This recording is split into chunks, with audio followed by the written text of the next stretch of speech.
Hello, my name is Les Webb. I'm the Managing Director of Education Advisors. Our core business is advising parents on the choice of the right private school, and that includes for dyslexic children or those with specific learning difficulties.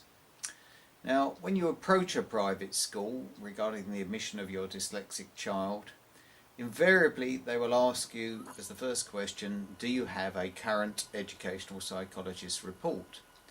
Now, apart from assessing the child's learning difficulties, an EdPsych report will make recommendations about the type of learning support that the school needs to give to the child. And so some schools will even refuse to discuss an admission until they have first seen that report. Now, you can go to a very few schools who will do their own assessment of your child, but they're few and far between, and if they do it, it's unlikely that they will share the results of that report with you. Now, many educational psychologist reports are done by local educational authorities, and indeed UK LEAs are the biggest employer of educational psychologists in this country. But although their reports are quite thorough, there is a huge difference between an LEA EdPsych report and a privately commissioned one. And if I can just explain the difference between those.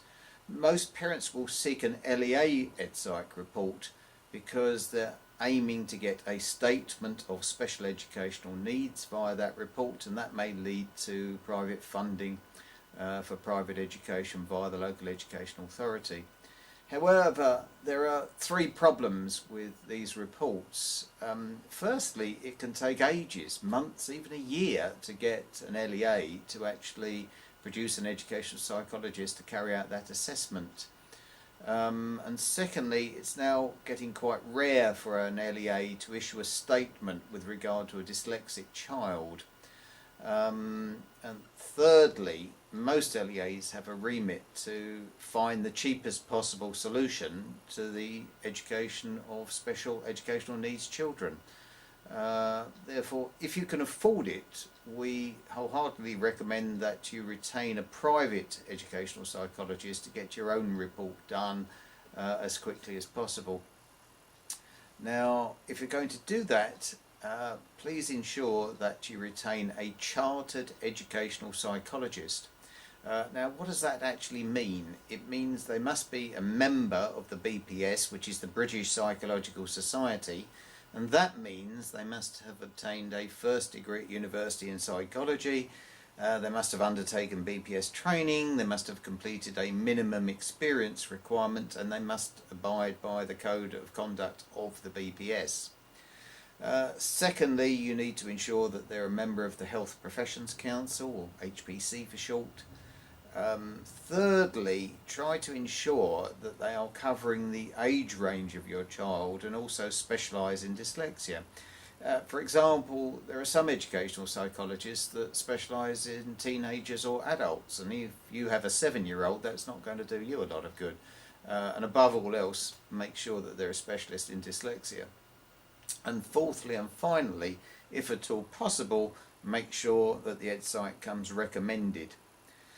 Regrettably, there are a few educational psychologists in the UK who are still practicing when they really shouldn't be, and a few of them have even been debarred by the BPS and are no longer able to call themselves chartered educational psychologists, which is why it's important for you to get that word chartered in their description.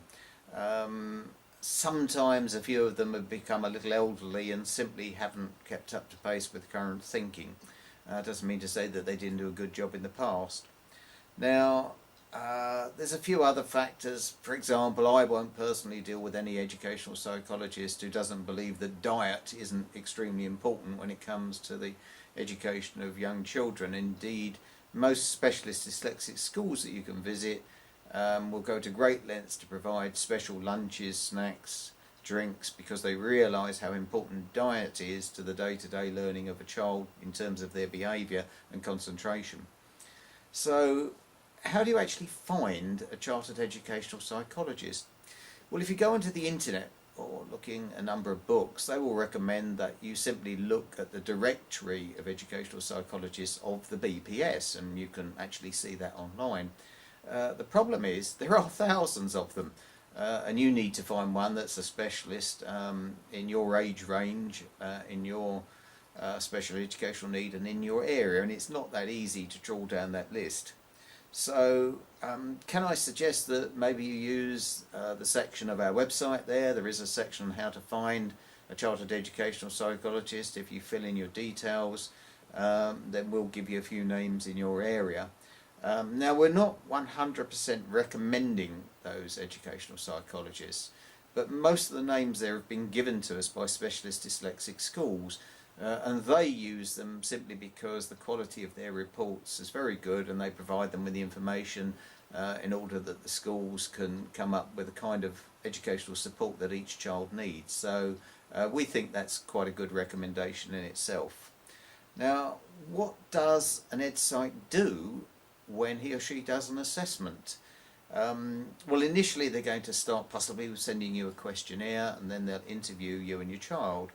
And then it will go on to the important part of the assessment, where the EdPsych will conduct a number of tests on your child. And that's a significant part of the assessment process, which is going to initially last about 3 hours. Now, most EdPsychs use a range of recognised tests, and they can include IQ tests, dynamic assessments, attainment assessments, personality and neuropsychological tests. Each EdPsych has their own favourites, but a lot of these are tried and tested.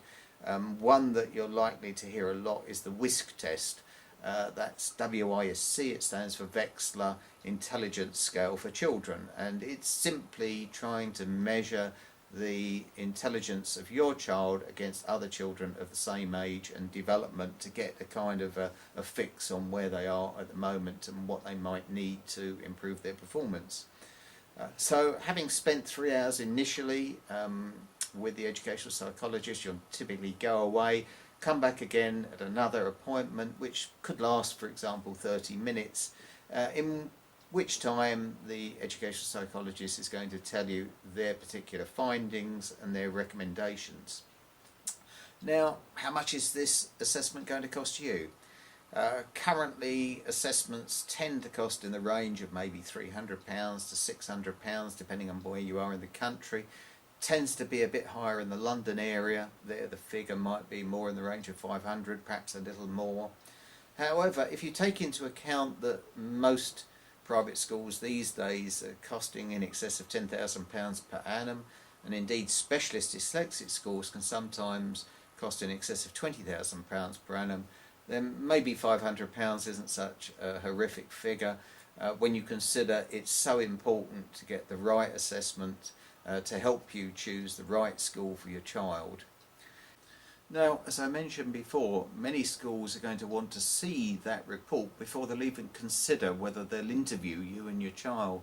So if you want to find out more about what schools can offer your dyslexic child, don't delay. If you haven't got an EdPsych report, make arrangements to get one. But please be aware that EdPsychs often have huge waiting lists to see new clients.